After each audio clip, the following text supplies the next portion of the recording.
Bonjour à toutes et à tous et bienvenue dans ce nouvel épisode de Vidal et moi. Saviez-vous que le jus de citron pouvait soigner le cancer ou encore que des micropuces étaient intégrées dans les vaccins pour nous contrôler?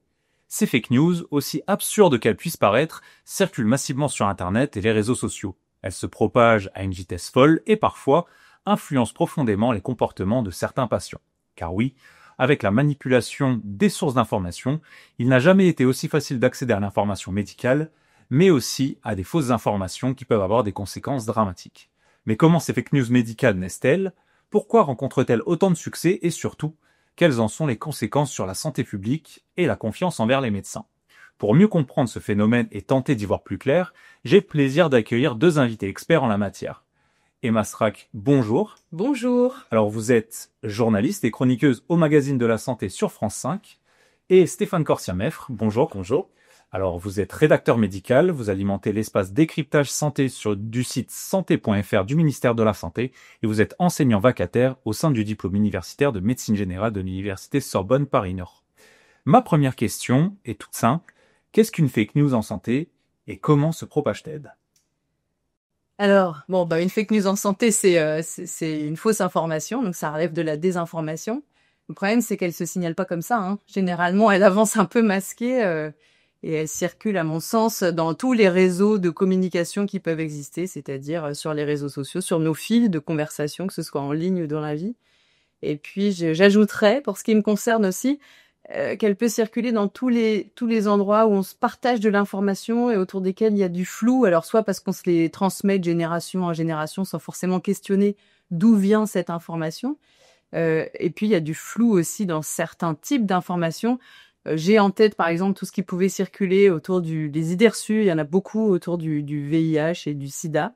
Donc, typiquement, l'idée selon laquelle 2 préservatifs protégeraient mieux qu'un seul, ou que la pilule contraceptive protégerait du VIH, ce qui est totalement faux, hein. Elle protège d'une grossesse non désirée, mais pas d'une maladie sexuellement transmissible. Et donc, voilà, il y a plusieurs modes de transmission de ces fake news. Mais je pense que ce que tu as dit sur l'importance des réseaux sociaux et de tous ces nouveaux mécanismes de communication, c'est assez important parce que pourquoi est-ce qu'on dit fake news aujourd'hui alors qu'avant on pouvait dire des bobards ou des fausses informations? C'est parce qu'en fait pour moi elles ont cette double particularité de circuler par les moyens numériques essentiellement, et aussi je pense que une des nouveautés c'est que elles ont pour but entre autres, de manipuler émotionnellement les personnes qui vont les lire pour se diffuser et faire du buzz. Et je pense que si on cherche c'est toujours intéressant de chercher à qui profite le crime.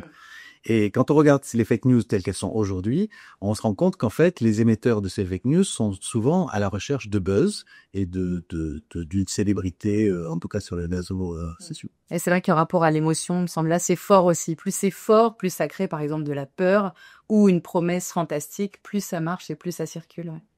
Et est-ce que c'est un nouveau phénomène? Ou du moins, est-ce que ça a évolué? Les fausses informations, c'est vieux comme le monde. Tous les charlatans qui circulaient sur les routes dans le monde, qui vendaient de la poudre de perlimpinpin, disaient que ça allait guérir tout et le reste. Donc ça, c'est vieux comme le monde. Ce qui est nouveau, en fait, c'est comme on l'a dit, le mode de propagation. Je pense que ce qui est nouveau aussi ces dernières années, c'est une volonté quand même de créer du chaos. C'est-à-dire d'aller contre le consensus général en termes de scientifique, une volonté vraiment de casser une cohésion du savoir scientifique ou une cohésion sociale.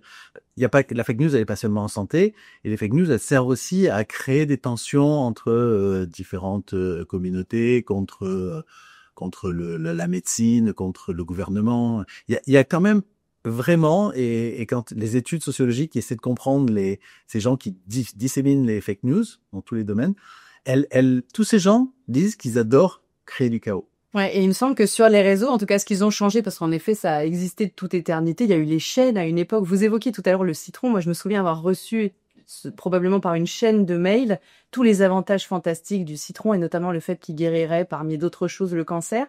Mais ce qu'ont changé aussi les réseaux sociaux, il me semble, c'est que finalement toutes les paroles sont lissées. C'est-à-dire qu'on soit expert ou pas, on a finalement la même tribune que tout le monde et parfois même plus quand on n'est pas expert parce que on est influenceur sur un terrain particulier qui est pas du tout celui de la science, de la médecine ou de la santé. Mais par contre, on a une audience qui donne beaucoup plus de portée à la voix qu'on va avoir sur les réseaux. L'autre nouveauté, ça s'inscrit dans un mouvement plus général qui est la post-vérité. C'est-à-dire, de la même manière que les hommes politiques peuvent dire des choses énormes dont tout le monde sait qu'elles sont fausses, mais ils vont les dire pour créer du buzz, voilà, et stimuler les gens. On a ça, on a vraiment cette post-vérité qui vient nourrir quelque chose d'assez ancien. C'est pas pour rien, par exemple, que on voit renaître, par exemple, les platistes. Être platiste aujourd'hui, c'est quand même un peu compliqué quand on voit les images depuis l'espace, qu'on a fait le tour du monde en avion. C'est un peu compliqué d'être platiste. Mais non, il y a quand même une volonté de défendre cette idée, et justement juste pour fragmenter et polariser l'audience en fait de ces gens. Alors, vous évoquiez notamment le retour des platistes. Ces dernières années, quelles sont les fake news les plus marquantes, du moins qui vous ont particulièrement touché dans le milieu médical? Moi, celles qui m'ont beaucoup marquée parce que je trouve qu'elles ont pris une ampleur démesurée et qu'elles ont eu un impact, mais peut-être qu'on en reparlera après, c'est tout ce qui concerne la vaccination. Il y a eu, alors, à l'origine, c'était une information scientifique, ce qui fait que c'est encore plus compliqué. Dans la catégorie, là, tout à l'heure, on décrivait d'où elles viennent et tout ça. Donc, c'est la vaccination, une publication, je crois, qui remonte aux années 90, sur un lien entre la vaccination ROR, donc rougeole, oreillon, rubéole, qui pourrait provoquer des cas d'autisme. C'était une publication britannique, voilà, qui a été dédite très vite. D'ailleurs, elle a été retirée rapidement. Mais en fait, elle a quand même existé. Elle concernait 12 enfants, donc c'était très peu. Et encore une fois, la science a ensuite démontré que ce lien n'existait pas. Mais n'empêche qu'elle a été publiée, qu'elle a été beaucoup relayée et que la petite graine du doute a été plantée, quoi. On se souvient aussi en France du lien entre l'hépatite B et la vaccination et la sclérose en plaques, du lien qui avait été établi à peu près à la même période d'ailleurs, parce qu'il y avait une campagne de vaccination massive et on avait mis en lumière un nombre de cas importants de sclérose en plaques. Donc le lien avait été établi à ce moment-là, mais de la même façon, la science a travaillé ensuite derrière et n'a pas réussi à prouver ce lien, n'a pas démontré que ce lien existait, mais pour autant, le doute est là. Et du coup, la défiance vaccinale, elle continue à exister. Et bien au-delà de ces cas-là, aujourd'hui, il y a des campagnes de vaccination, par exemple, contre les HPV, les papillomavirus humains. Ça n'a rien à voir avec les 2 cas que je viens de décrire. Mais pourtant, quand on emmène son enfant qui doit se faire vacciner, qu'on l'emmène chez le généraliste ou qu'il y a des campagnes à l'école, les parents sont plus rétifs à la vaccination parce qu'on a toujours peur que ça provoque quelque chose d'imprévu ou de problématique, un effet indésirable plus ou moins grave. Mmh. Bon, puis on a eu toutes celles qui étaient liées au Covid, que ce soit l'hydroxychloroquine, la toxicité des vaccins, les puces 3G dans les vaccins. Voilà, donc le Covid, elle était vraiment un terrain important, où les gens avaient du temps en plus, donc c'était plus facile. Et c'est intéressant parce que je pense que le contexte général joue beaucoup. C'est-à-dire que dans le Covid, il y a eu... Parce qu'il y a eu ces politiques un peu inhabituelles de confinement, des choses comme ça, les gens se sont un peu révoltés, on va dire, globalement. Et du coup, il y a eu un terrain favorable à ça. Pour la vaccination, je pense que ce qui a beaucoup joué, en tout cas en France, c'est l'obligation vaccinale de 11 vaccins. Quand le gouvernement a pris la décision de rendre obligatoire 11 vaccins, beaucoup de gens qui travaillaient justement sur l'information médicale ont dit « Oh là là, si on commence à obliger les gens, on est sûr qu'il y a des gens, ça va augmenter la défiance. Parce qu'on n'aime pas être obligé. C'est humain. Donc, alors qu'ils auraient pu faire des campagnes justement pour favoriser, ils ont fait une campagne pour obliger. Et ça crée, c'est comme les confinements, on bloque, donc ça crée de la défiance. Et c'est un terreau favorable. Et là, c'est parti très, très fort. Quand même, il y avait cette pression forte de se faire vacciner. Puis là, il y avait aussi le fait, assez justifié, que développer un vaccin en 1 an, ça n'avait jamais été vu. Toujours des années, quand même. Donc là, il y avait très logiquement un sentiment un peu de suspicion en disant ça va peut-être un peu vite, là. Voilà. Mais on revient à ce qu'on disait tout à l'heure, ce moteur de la peur, il est quand même toujours assez présent, en tout cas de la peur ou de l'émotion très forte et assez inconfortable. Et moi, je le trouve régulièrement présent quand on a affaire à une fake news. Là, on parle beaucoup tous les deux de la vaccination, finalement. Bon, dans le Covid, en effet, il y en a eu d'autres, mais ce moteur-là, il fait vraiment partie du processus, à mon sens. Et du coup, les types de sujets les plus touchés dans le milieu médical, c'est la vaccination. Vous trouvez que ça revient assez fréquemment, finalement? Il y en a d'autres, hein. Mais là, c'est vrai que la vaccination, puis de la vaccination, c'est toute l'infectiologie qui est remise en question. Là, on commence à voir apparaître des gens qui disent, de toute façon, les virus, les bactéries, c'est pas grave. Et d'autant plus que, comme les vaccins ont fait leur travail pendant des années, il n'y a plus de cas de maladie. Donc, enfin, pourquoi vacciner mon enfant contre une maladie qu'on ne voit jamais? Voilà, donc ça joue. Donc, l'infectiologie, la cancéro, il y a pas mal de choses. Alors, toutes les maladies où il n'y a pas de traitement, ça, c'est classique. Mais ça, c'est vieux comme le monde. Les poudres de perlimpinpin, elles n'étaient pas faites contre le rhume. Elles étaient faites contre une maladie pour laquelle on n'avait pas de médicaments. Non pas comme les médicaments contre le rhume, d'ailleurs. Mais voilà, c'est des choses graves pour lesquelles on n'a pas de solution. C'est normal, c'est là où ça porte. Qu'est-ce qu'il y aurait d'autre? Et puis où il y a aussi beaucoup de détresse. Enfin, c'est-à-dire, là, vous évoquez les cancers. Quand il n'y a pas de solution face à un cancer ou quand il y a des traitements très lourds et qu'on ne sait pas si on va réussir au bout à traiter la personne, c'est à ce moment-là. Alors là, c'est très, très grave parce que c'est à ce moment-là que la personne peut même quitter parfois les soins conventionnels parce qu'il y a la promesse, le miroir aux aluettes du traitement miracle qui reposerait sur des jus de fruits ou des jus de légumes. Et ça, c'est des fake news qui sont aussi qui portent à conséquence de manière très, très grave. Autour de l'alimentation, il y en a énormément aussi. Autour du surpoids et de la gestion du surpoids, c'est un terrain classique, des régimes frauduleux. Il y en a eu beaucoup. Mais c'est pas vraiment de la fake news, là, pour le coup, pour moi. Enfin, c'est pas de la fake news moderne, c'est de la fake news ancienne. C'est du perlimpinpin, quoi. Mais de la fake news moderne, moi, je trouve que vraiment, l'infectiologie, c'est un truc de dingue. Ouais. Et voir aujourd'hui que le gouvernement américain décide c'est grosso modo arrêter le CDC, arrêter l'avenir, enfin, bloquer toute la communication sur la grippe aviaire, on voit que c'est dans ce domaine-là que ça se cristallise vraiment beaucoup. Oui, et puis quand vous évoquiez les fake news anciennes ou pas forcément modernes, moi, ça m'évoque. Alors, je ne sais pas si c'est arrangé du côté des fake news parce que l'intention est probablement un petit peu différente, mais tous les messages qui relèvent plutôt du marketing, je reste dans l'alimentation qu'on abordait tout à l'heure, toutes ces promesses un peu marketing qui vous font croire qu'il y a eu des études qui ont prouvé que vous alliez perdre 20 ans en mettant telle crème sur le visage, etc. En effet, on n'est pas dans la fake news, on est dans le marketing, mais en fait, ça pose aussi question parce que ces allégations santé, elles ne sont pas toujours avérées. Enfin, en tout cas, scientifiquement, elles sont assez contestables et c'est difficile de s'en apercevoir quand on est consommateur ou qu'on est sur les réseaux sociaux, par exemple. Très bien. En parlant de réseaux sociaux, quelle est leur responsabilité aujourd'hui? Est-ce que vous considérez justement que les réseaux sociaux ont permis de développer de plus en plus de fake news à l'heure actuelle? C'est une chambre d'écho incroyable. Ça circule à une vitesse grand V. Ça multiplie la vitesse, et puis on passe d'une fake news à une autre, et puis quand même, c'est incroyable, quoi. Ça va beaucoup, beaucoup plus vite qu'avant.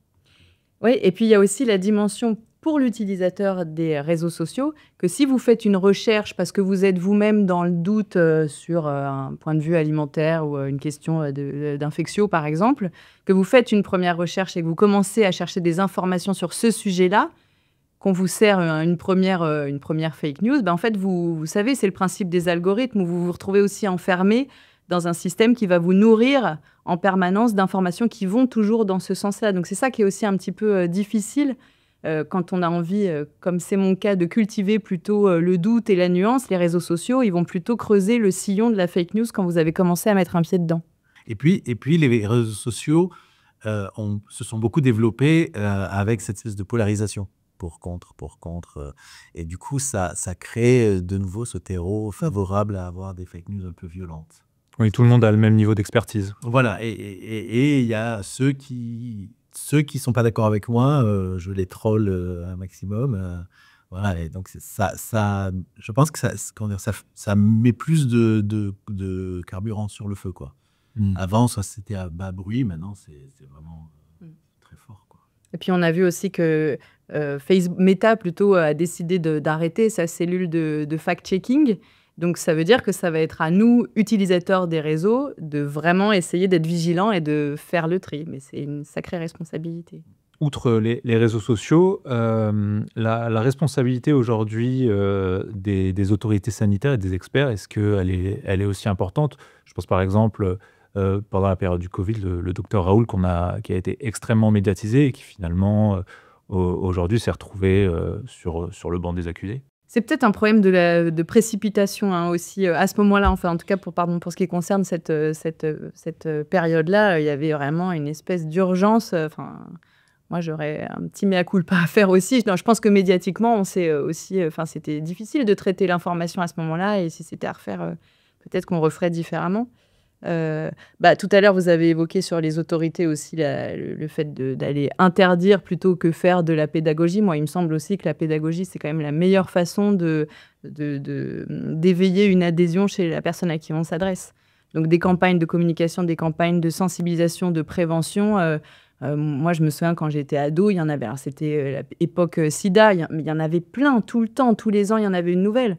Aujourd'hui, il y a par exemple, pour les ados d'aujourd'hui, des campagnes sur la prévention des IST et tout ça. Moi, j'en vois pas beaucoup passer. Et pourtant, je suis attentive à ces sujets-là, quoi. C'est très net. C'est très net. Je pense que, en particulier, la dissolution de l'INPES, de l'Institut national de la prévention et de l'éducation à la santé, sa dissolution dans Santé publique France, a fait disparaître toutes ces campagnes. C'est intéressant quand on questionne les jeunes femmes aujourd'hui sur leur connaissance du VIH. En fait, on s'aperçoit que celles qui sont dans la trentaine et au-delà, elles ont beaucoup d'informations, et celles qui sont en dessous, elles n'ont jamais eu d'informations. Je pense qu'en France, on a un vrai handicap d'éducation à la santé. Et dans l'éducation à la santé, pour moi, il y a l'éducation à la résistance aux fake news. Ah oui, tout à fait. Parce que des fake news, il en sortira toujours. Donc, c'est pas, même si on venait taper dessus, il y en aurait toujours. Là, ce qu'il faut faire, c'est un peu, entre guillemets, vacciner les gens contre la fake news en leur expliquant, il faut voir qui c'est qui l'a écrit, il faut aller chercher machin, et leur donner des éléments.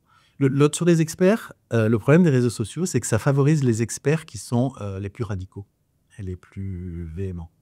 Les experts qui sont dans la nuance, qui essaient d'expliquer, qui font de la pédagogie, ça passe pas sur les réseaux sociaux parce que c'est trop long. C'est trop long. Alors que ceux qui disent des choses énormes, ça passe et c'est répercuté. Voilà. Donc c'est un vrai problème. On a eu Raoult, on a eu Biron, on a quand même des gens qui sont qui étaient des gens respectés. Pour autant pas. Allez. Oui, bien pour sûr, des bonnes raisons, des mauvaises raisons, ils étaient respectés.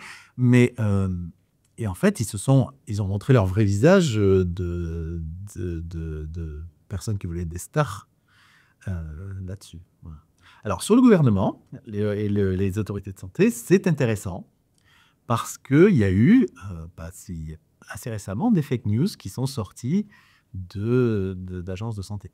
Par exemple, faire une campagne de prévention des infections respiratoires de l'hiver en disant le premier geste pour se protéger des infections respiratoires, c'est se laver les mains. Ça relève de la fake news. C'est vrai pour la gastro, c'est pas vrai pour la grippe. Le masque est le premier. C'est pas de la fake news dans le sens qu'ils veulent pas. C'est pas volontaire. C'est pas dans la même dimension, mais ça nourrit ça. Parce que ça sort comme une information officielle. Et évidemment, il y a des gens très bien qui disent « Ah non, mais ça va pas là ». Alors du coup, Madame Michu, elle ne sait plus vous donner de la tête. Si même les autorités de santé disent des choses pas forcément justes, où est-ce qu'on va, quoi?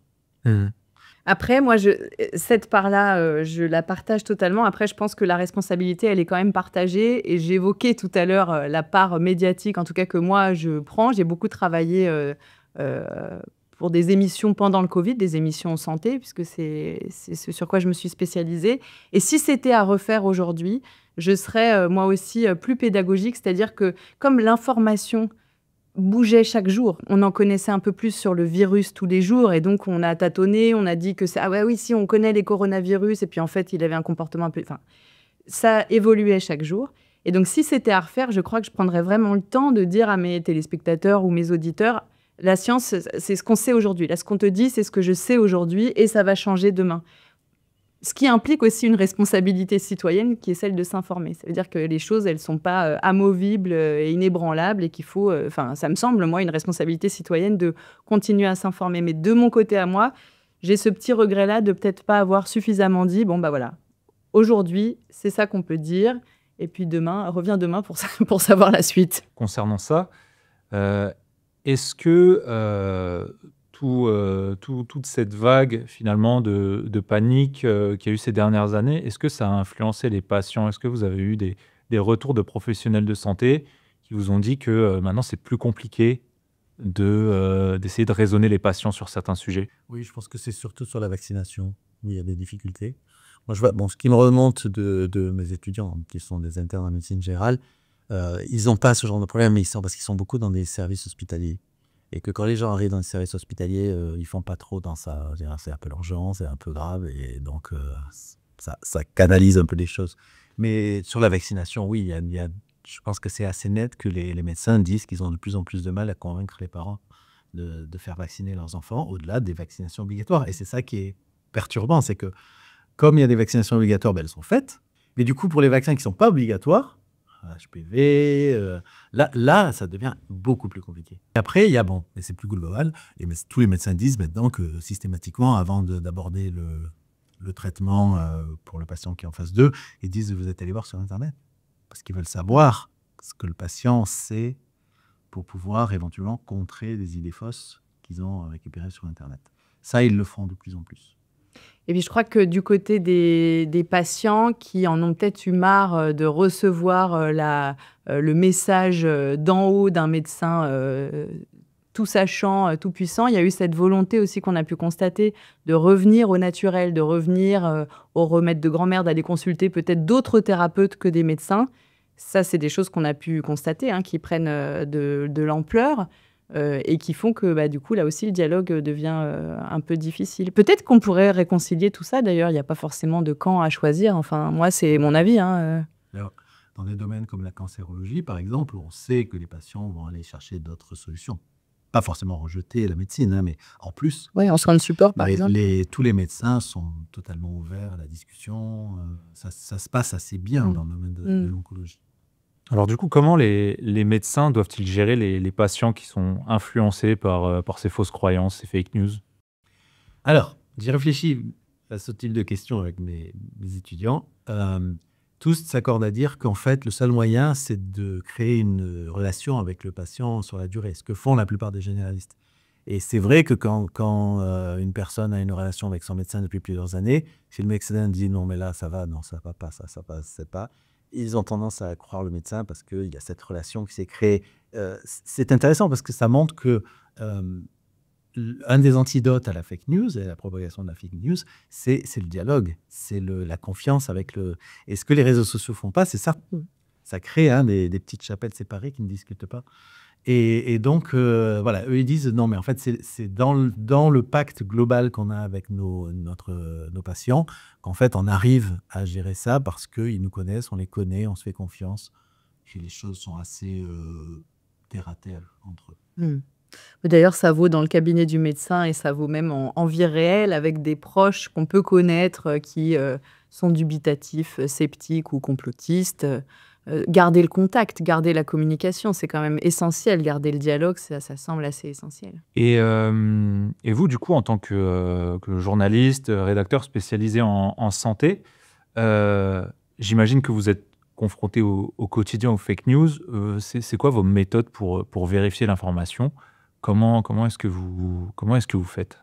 Alors, la toute première chose, c'est de vérifier qui nous parle. Nous, on parle de sources chez les journalistes, mais c'est pareil, ça vaut en vie réelle. Dans tous les cas, il me semble, c'est de vérifier qui parle, qui porte ce discours. Et puis, si possible, de le vérifier par soi-même. Enfin, je veux dire, pas d'une source détournée. Ça vaut pour le journalisme que l'on pratique, mais ça vaut vraiment très fort aussi sur les réseaux sociaux. Moi, aujourd'hui, je fais de l'actu en santé, donc je suis confrontée à savoir qui me parle et être attentive à ça.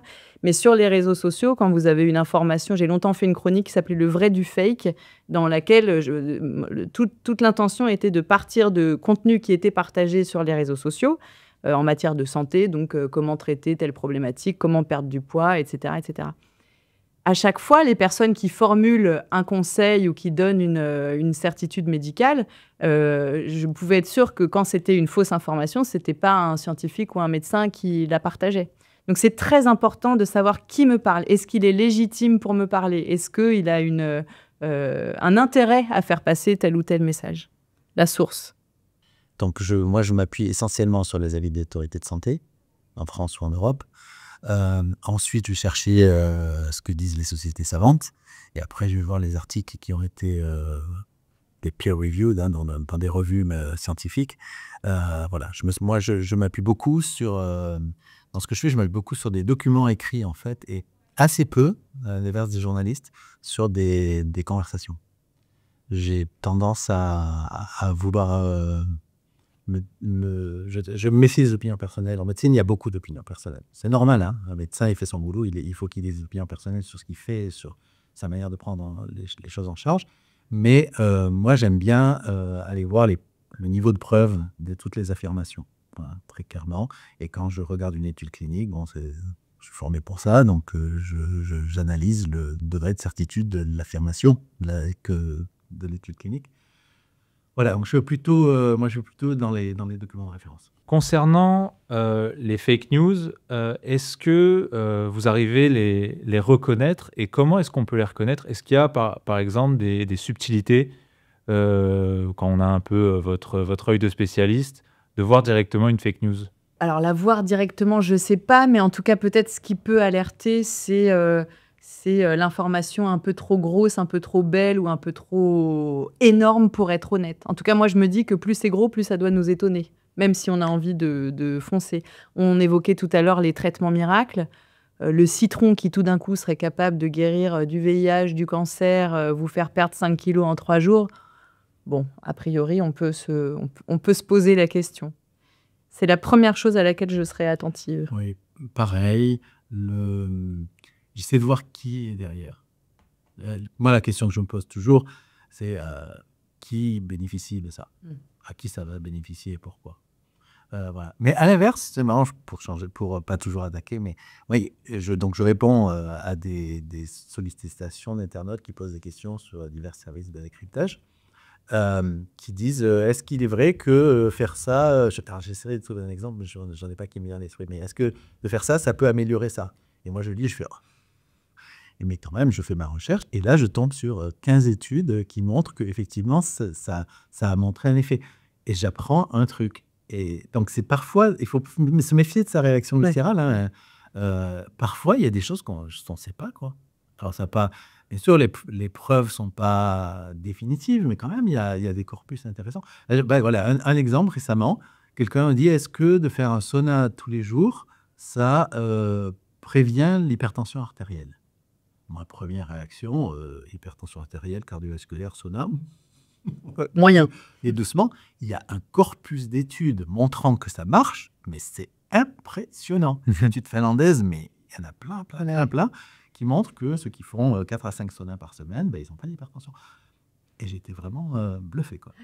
L'humilité, c'est quand même probablement une bonne approche de départ, en fait. Hein. Il y a aussi récemment, je ne sais plus, il y a quelques années, l'idée qu'on tombait malade en attrapant froid. On se disait, non, mais ça... scientifiquement, on se disait, non, ça, c'est vraiment un truc... ça se relaie de génération en génération, mais pas du tout. Si on est dans une pièce très, très froide où il n'y a pas l'ombre d'un virus, c'est ça qu'on relayait comme information. Et en fait, il y a eu des travaux publiés récemment qui disaient, quand même, si le froid, ça a un impact sur les cellules immunitaires du nez, ou j'ai plus précisément en tête, oui, c'est ça. Donc, ça mérite quand même toujours de se poser, de prendre le temps et de se dire, ah, tiens. Justement, est-ce qu'il existe aujourd'hui des plateformes ou initiatives que vous conseillerez pour lutter contre la désinformation médicale? Donc, sur le site santé.fr, il y a un espace qui s'appelle Décryptage Santé. On peut demander, on peut poser des questions et on a des réponses. Voilà. Alors, toutes les questions ne sont pas traitées parce qu'il y a beaucoup de questions et pas beaucoup de rédacteurs. Mais voilà, on peut avoir une information là-dessus. Hein. On peut aussi demander à ChatGPT. En sachant que si on demande à ChatGPT, il va falloir vérifier ce que ChatGPT dit. Voilà. Il faut peut-être parler de Chat... Alors, juste avant, moi, je voulais juste dire un mot, parce qu'il y a aussi l'INSERM qui propose une capsule qui s'appelle Canal Détox, alors qui choisit les thématiques. C'est l'INSERM qui propose les thématiques abordées, mais c'est vraiment très intéressant. C'est soit sous forme de vidéo, soit sous forme d'article. Ils ont traité le féminin sacré, ils ont traité un tas de choses concernant le cancer du sein, le sport, etc. Donc ça peut être intéressant aussi. Et puis, dans les médias traditionnels, moi, il me semble, alors c'est fait par des journalistes qui sont vraiment pas exempts d'erreurs éventuellement humaines, mais quand même, généralement, il y a quand même un travail qui est fait avec éthique. Il y a même des chaînes qui ont des services de fact-checking, donc ça peut être intéressant aussi à regarder. Très bien. On peut revenir sur ChatGPT. Alors, vous disiez qu'on peut potentiellement demander à ChatGPT pour obtenir une vraie info. Tout le monde aujourd'hui, enfin tout le monde, de plus en plus de gens vont se tourner vers ChatGPT quand ils ont une question de santé. Parce que ma question suivante, c'était est-ce que ChatGPT va potentiellement aggraver la propagation de fausses informations dans le monde de la santé? Et là, vous dites le contraire. En termes de est-ce que ça va aggraver, je peux pas répondre et je pense que ça va changer avec le temps. Je pense que ça va s'améliorer. Voilà. Il faut peut-être rappeler aux gens qui nous regardent que c'est une intelligence artificielle qui se nourrit de ce qu'on lui donne. Donc c'est peut-être pour ça que vous dites que ça va changer avec le temps. C'est que ça dépend comment elle est nourrie. Et puis ça dépend ce qu'on lui demande. On a fait des tests. C'est amusé.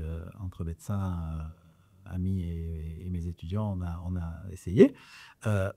ChatGPT, si vous posez une question extrêmement médicale, extrêmement pointue, extrêmement compliquée, la réponse, elle est super. Parce qu'il est obligé d'aller chercher dans des documents qui sont des documents très techniques, très médicaux, donc très surveillés, où personne ne va faire mettre de la fake news, c'est trop technique. Et là, il va sortir une réponse qui est fiable, vraiment. Enfin, c'est vraiment étonnant.